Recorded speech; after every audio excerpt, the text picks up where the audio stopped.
kicks in. I'm a good person, but I refuse to let people do what they do best. Though that cognitive dissonance hits, and boom, I've got space to go, okay, let's start developing trust in our team.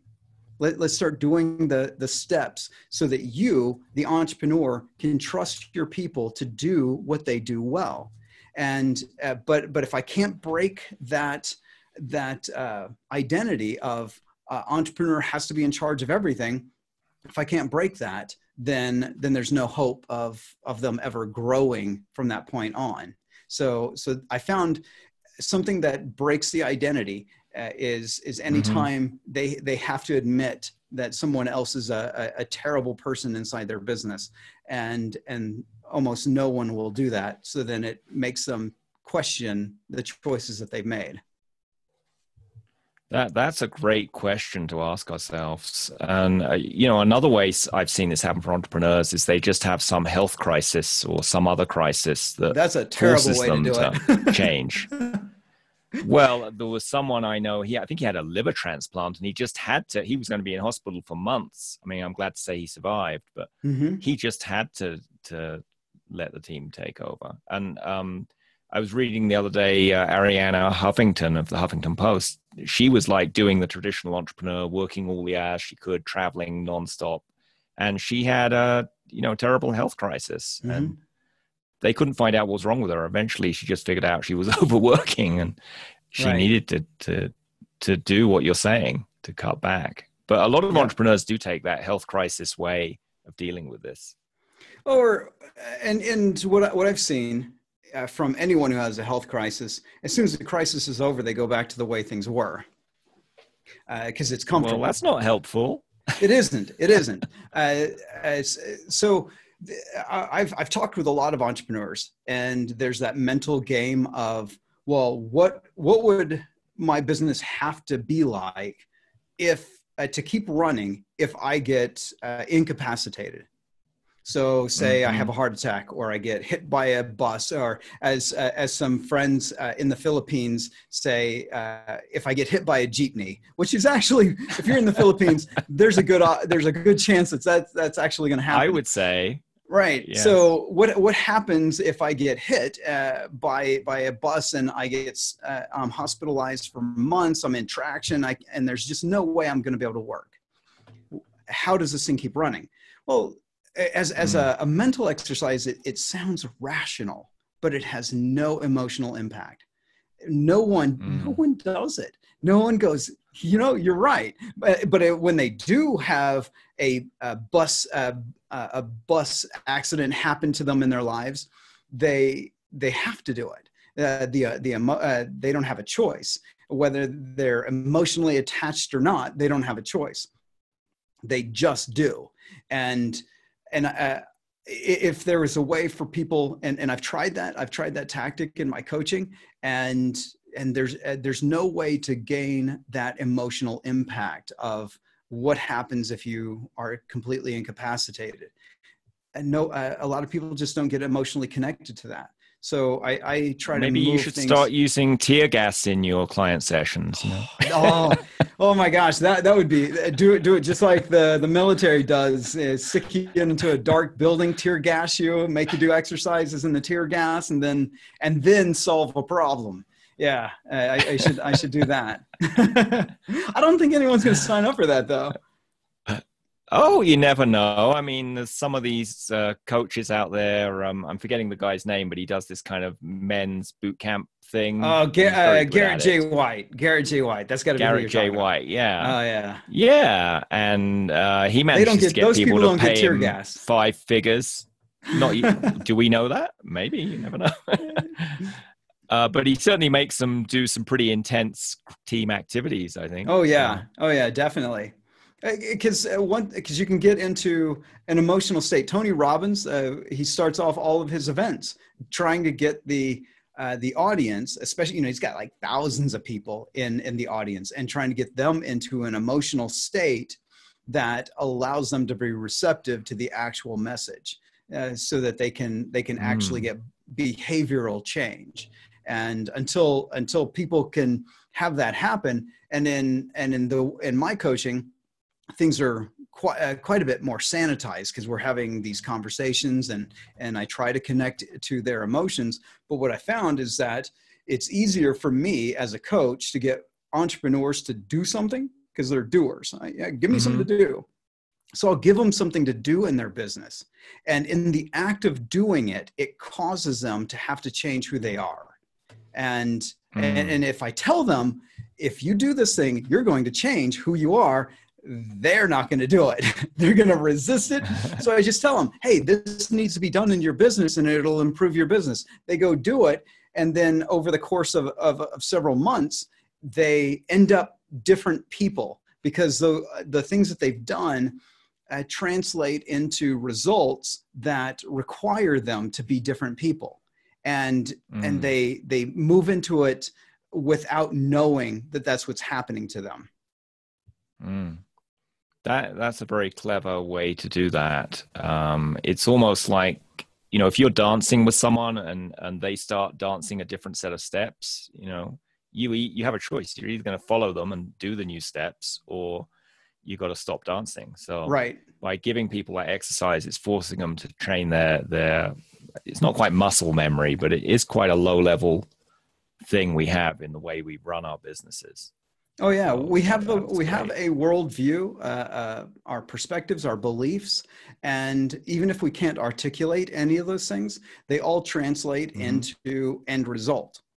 And whatever we have right now is the product of all those things: our behaviors, our beliefs, our actions. Whatever we have right now, it's a product of all that. And so for them to get what this new thing, the thing that they've hired me for, once they want that to happen, well, the only way that's going to happen is if we change beliefs and behaviors and all that.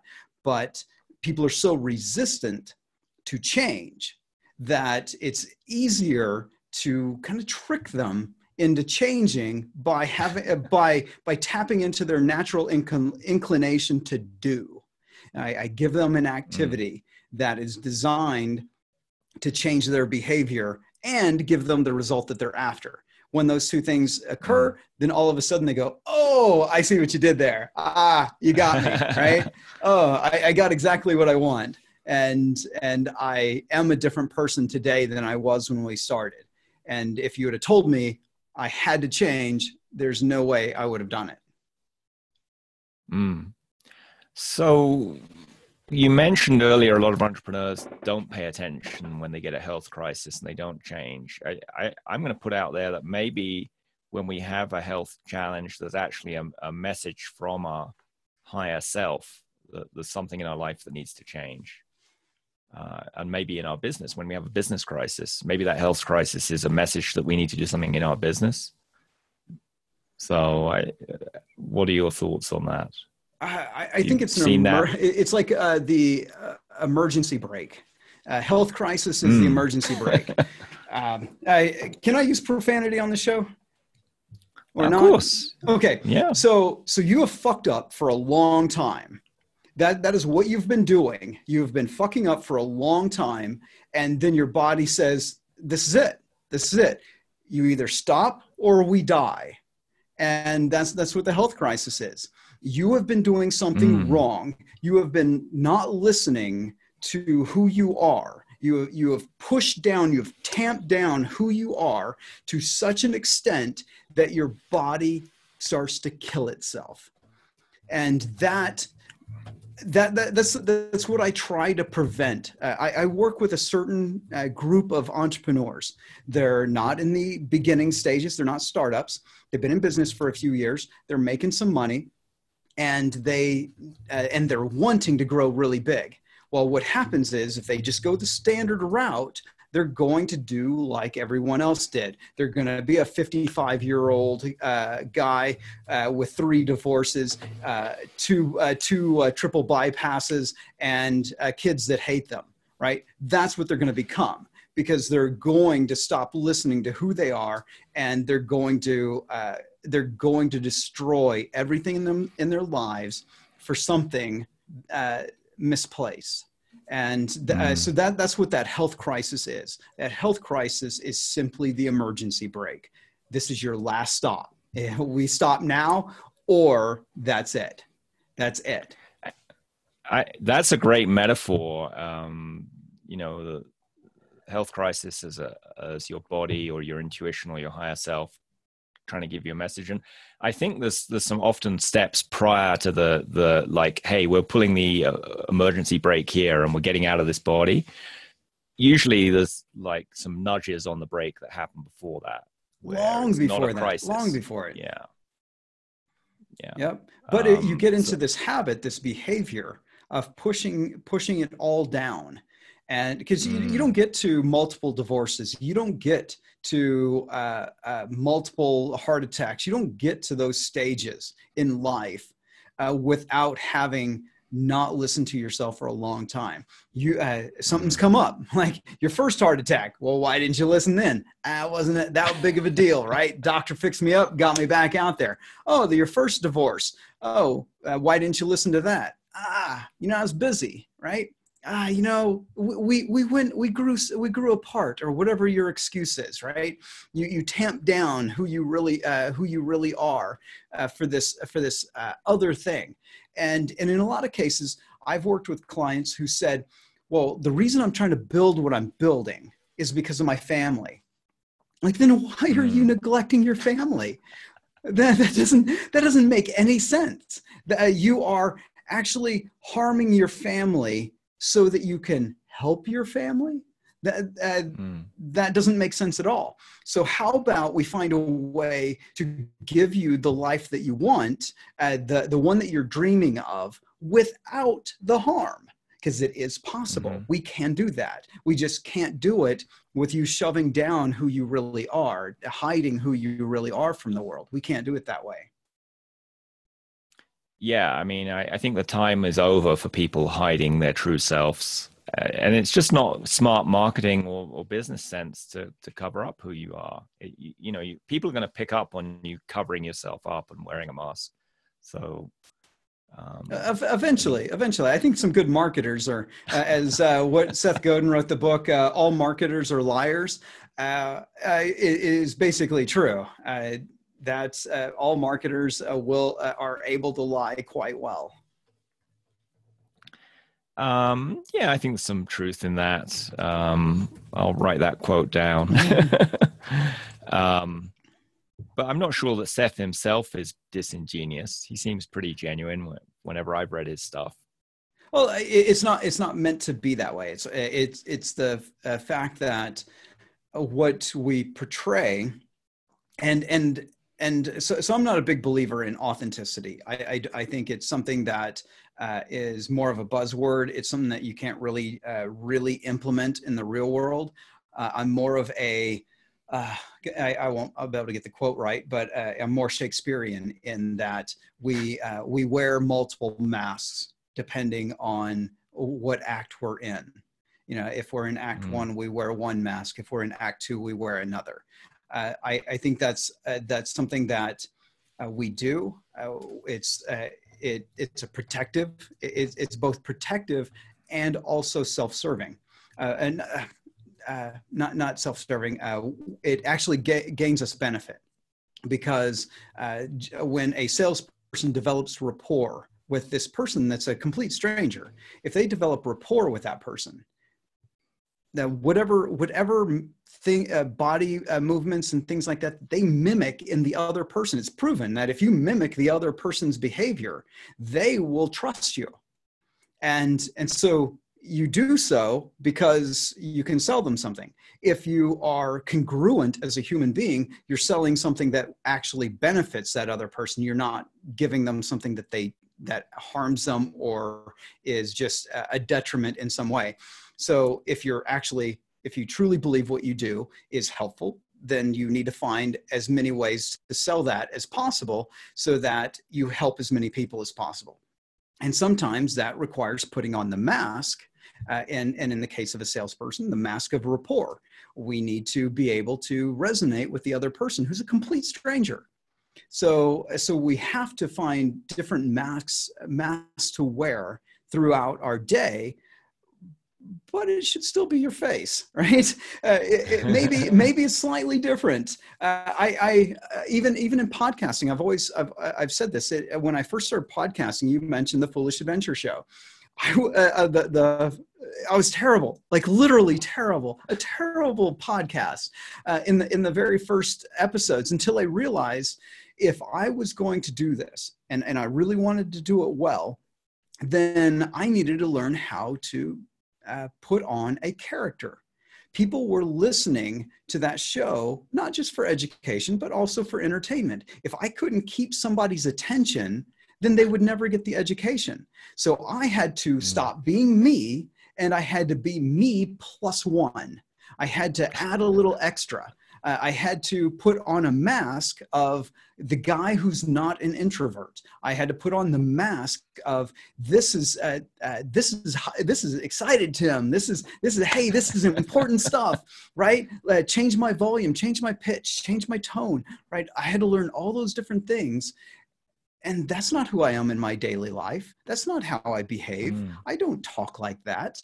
But the show and what I was trying to do was so much more important than me being authentic, me being stumbling over my speech, Tim, the guy who would rather just be as sitting in a corner reading a book.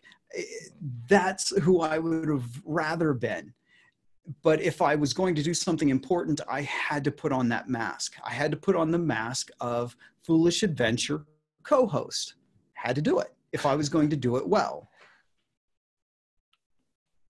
So that's my rant on. That's my rant. Yes. No, great rant. So how much of Tim plus one are you right now? Oh, in this probably moment? Tim plus 3, I think. Maybe. Well, I certainly do a little bit of bumping up my energy when I do a podcast, so I'm sure you heard that between the pre-recording and when I did the intro. I like to get people excited to listen, so I can see what you're saying. So all these business skills of having more space and listening to your inner voice, does that apply to hiring in your experience, and how so? Well, it should. It seldom does. Most people emote when they hire. They don't feel. So what they'll say is, I feel like this person's a good fit. What they mean is, I had an emotional connection with this person. But does that person actually fit the company's culture? Or is this person just connected to you personally? Will they connect to the whole company? Will they connect as a company culture? Are they actually competent? Did you even find that out? You were so busy emoting that did you even find out whether or not they were good at their job? It's one of those things that people who hire their first salespeople, they start to learn that salespeople are better at selling themselves than they are at selling the product. So, yes, and hiring a salesperson is an expensive purchase to make because they're probably getting a 6-7 figure salary, and you've got the lost opportunity cost if you hire a bad one. So it could be costing you a lot if you make a bad decision there. And they're very good at selling themselves. Yeah, so you have to make sure that you're not getting sold when you hire someone. You have to make sure that you're buying. All right, you're going to be paying for this labor, so you need to make sure that you have a solid buying process. So this is that case where I say intuition helps, but there's got to be some rational side of this. There's got to be some boxes that get ticked off, that if this person doesn't match these boxes, then we can't hire them. Doesn't matter if we feel like they would be a great hire. And that's why it's so hard to find that little tiny space between the emoting and the rationalization as to, am I getting the right person? And even if we listen to ourselves and we're like, yeah, I'm 100% certain. Well, we are dealing with human beings here. So that person comes in and turns out that they're not a fit at all. They're either bad at their job, or they really aren't a cultural fit. That they were really good at putting on a mask of getting hired, But then once they're hired, they no longer wear that mask, and now they're this other person, and you're like, ooh, that other person doesn't fit this company.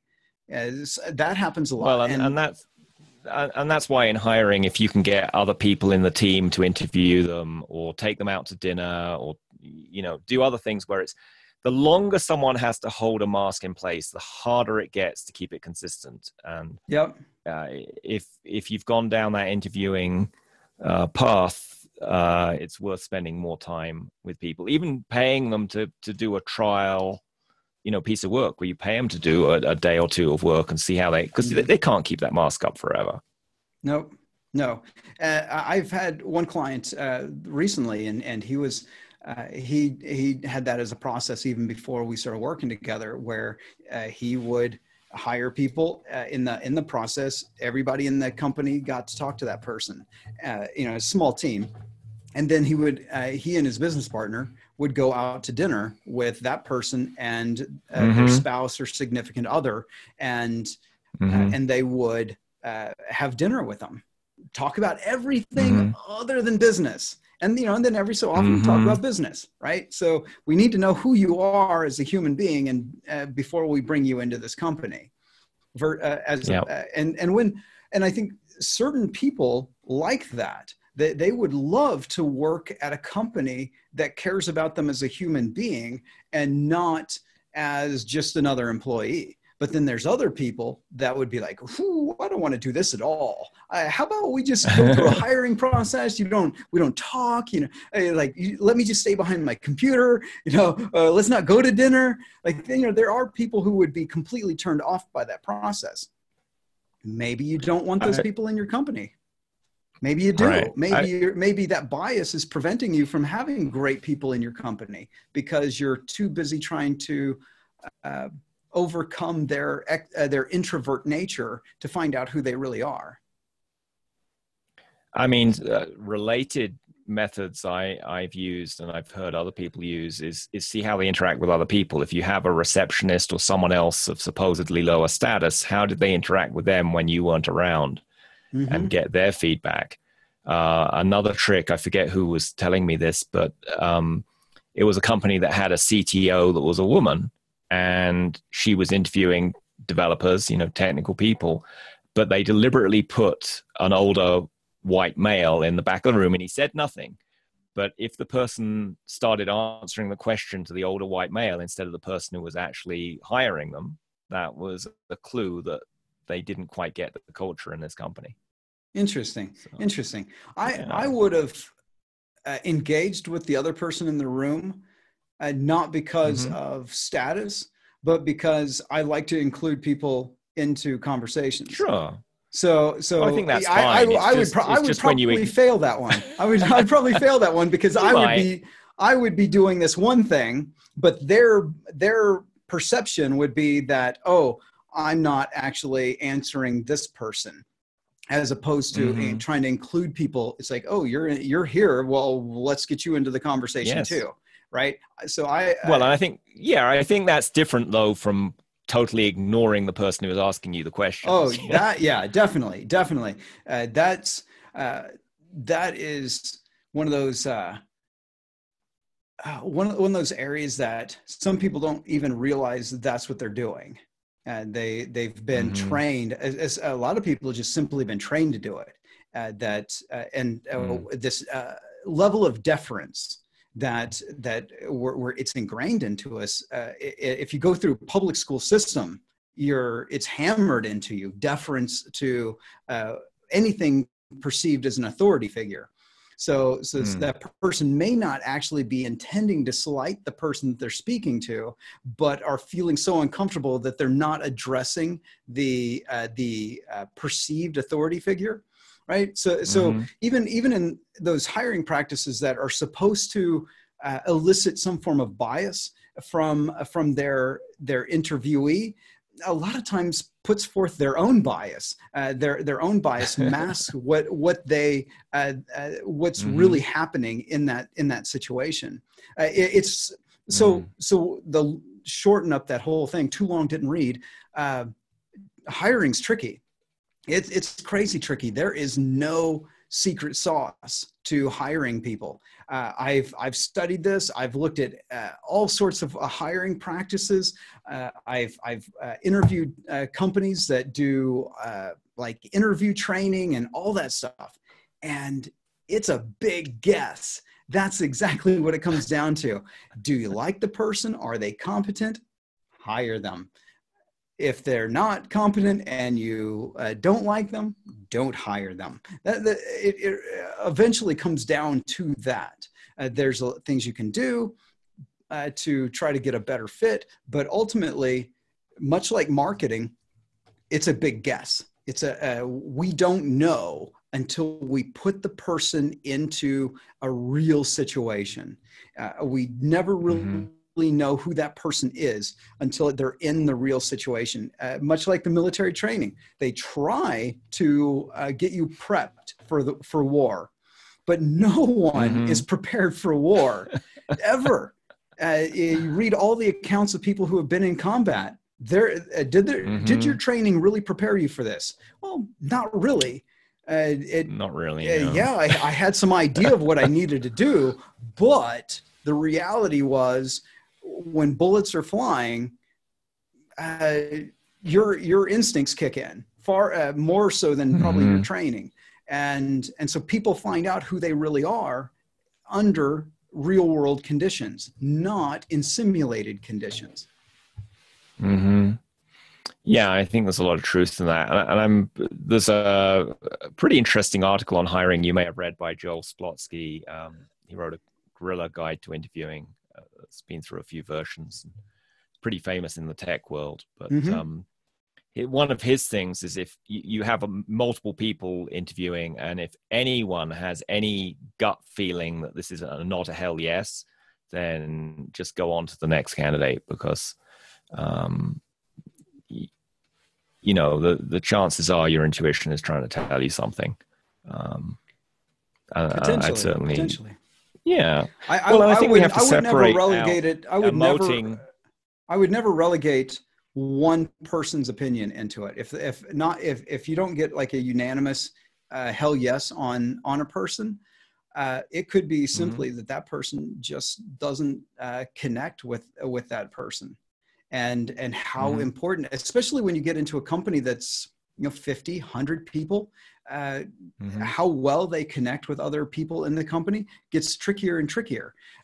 Once you get above Dunbar's number, how any one individual connects into that company, the level of social complexity is just not even possible to figure out.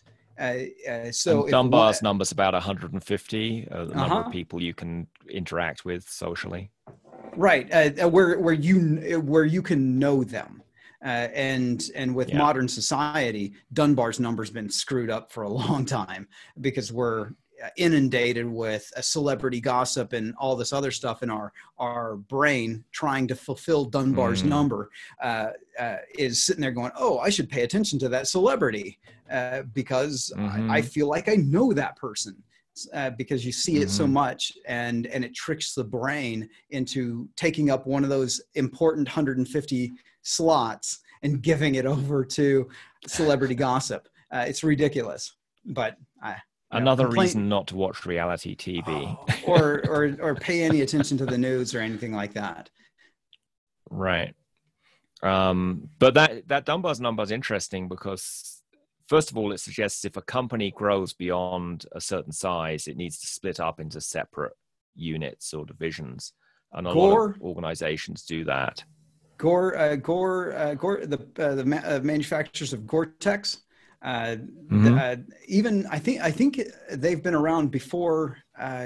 I believe they were around before Dunbar came up with that number. I'm not quite sure about that, but from their early foundings, that's what they would do. You get to 150, and then they would break up the team into different departments, even if there's some redundancy here, and which obviously is going to occur. But because they needed people to connect with one another and to do their best work, 150 is the limit. You look at the way the militaries divided up. People who are actually out in the field, max number is around 150. So that they were doing that long before any science said we should do it this way. Why? Because this is as best you can actually feel any caring and emotion, true caring and true emotion for another human being gets limited by that Dunbar number, your ability to connect.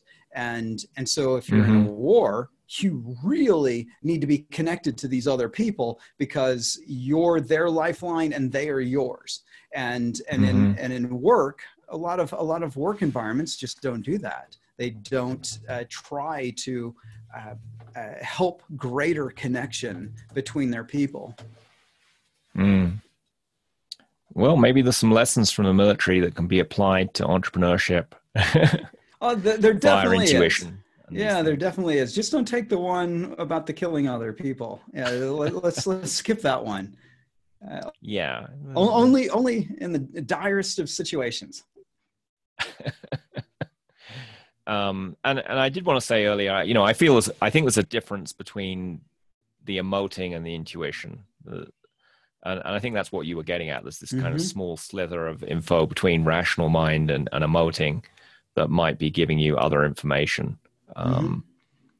But it's important to get out of both the rational mind and the emoting. I mean, they're both, to me, both emotions and rational thoughts are useful. They're both tools, as is the intuition. But when they are the monopoly on what actions you take in your business, they don't always generate the results we want. Right. And you usually don't. We get kind of what we want. And that's why we continue to do whatever we do. Some people over emote, some people over rationalize, some people have some sort of weird mix of the two that is off-putting to other human beings. But we continue to behave that way because, well, it's so far in our lives, it's been a winning strategy. Whatever winning happened to be, it got us here. And when I work with my clients, I let them know that everything that got them here was quite useful. We don't want to sacrifice it all, but some of it, probably some very key parts, some keystone areas are going to have to change to be able to get where we want to go. So let me change gears here and just ask some questions I've been asking of other guests, which is, the first one is, why are you proud to use your business intuition these days? I don't know that I am. Other than talking to you, I don't talk to anybody about intuition It's not something that I even spend any real time contemplating. And before we hit record, that's what I said. I don't know what I'll actually say during this interview because it's not an area of study that I've ever been attracted to. So I haven't put enough intellectual thought behind it. So I'll say that as a caveat for everything you've listened to so far, that you got it as I said it, right? I thought it said it, you got it. There was no filter. So take that with a grain of salt. My gut feeling is you are pretty in touch with your intuition at this point from everything you've said. So I would say I try to be, I wouldn't say I try to be. It's just that I tend to be, just because I'm very introspective. I'm introspective as to, well, why did I behave this way? Why did I say that?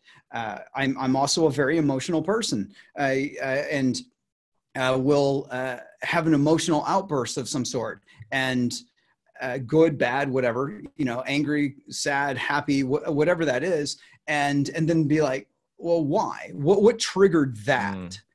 Because did it help me? If it did help me, then I want to do more of that. If it didn't help me, I want to do less of that. So I would say that that's probably where this connection to intuition comes from, is that introspection, but it's never been something that I thought, I should probably become more intuitive. I've never done that. Great in introspection there. So, my belief is that more entrepreneurs using their intuition openly would help them run their businesses more easily. I agree. Make more money. So here's the final question here. What would it take to have business intuition more openly be used by entrepreneurs this year?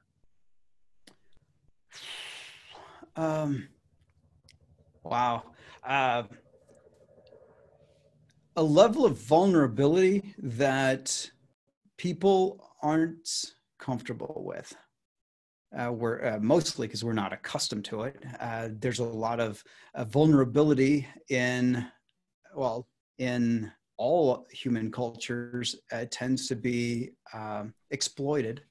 Anytime someone actually shows any level of true vulnerability, real authenticity, someone's going to exploit that.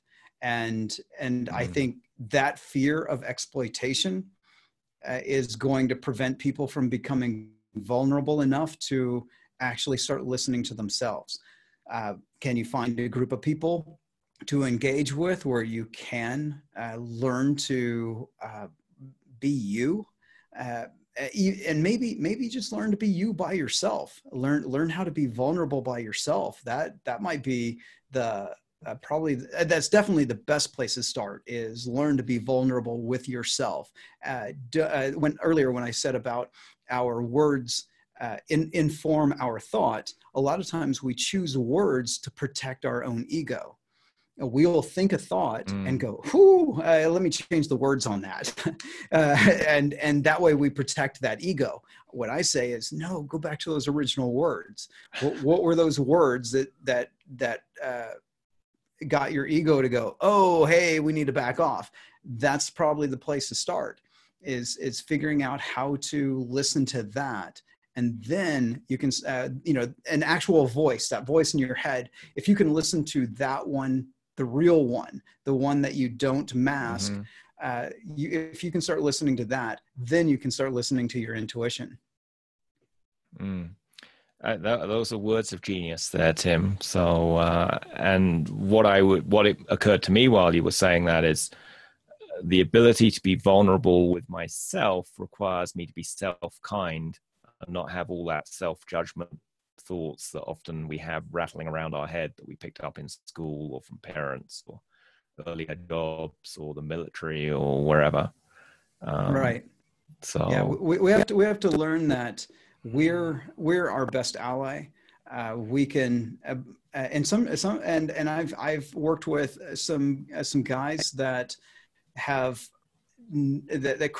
could not let themselves get in connection with themselves, so they needed someone else to trust, someone else that could pull it out of them, so they themselves could get past their own internal walls.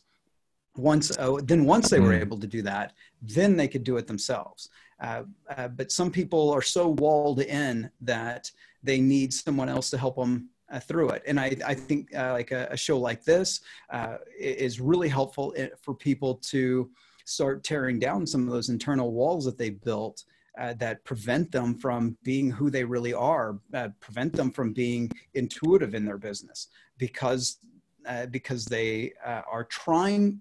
Those things that they built to try to protect themselves are also the very same things that are preventing them from getting what they want. I like that metaphor of having walls around you, because I've read that the most effective jail is the one you built yourself, and you are your own jailer. Yeah. And it's maybe time for entrepreneurs and business leaders listening to find out that the door on that jail has been open all the time. and that it was never there. Yeah. Yeah.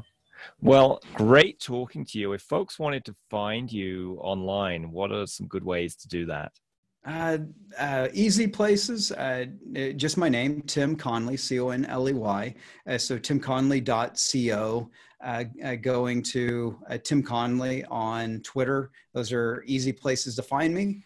And if they are an entrepreneur, a full-time entrepreneur, they can find me over at The Forge. So you just type in The Forge Group into Facebook chat, into Facebook search, and you will find the group. Fabulous. Well, thanks so much for being on the show today. Thanks for having me.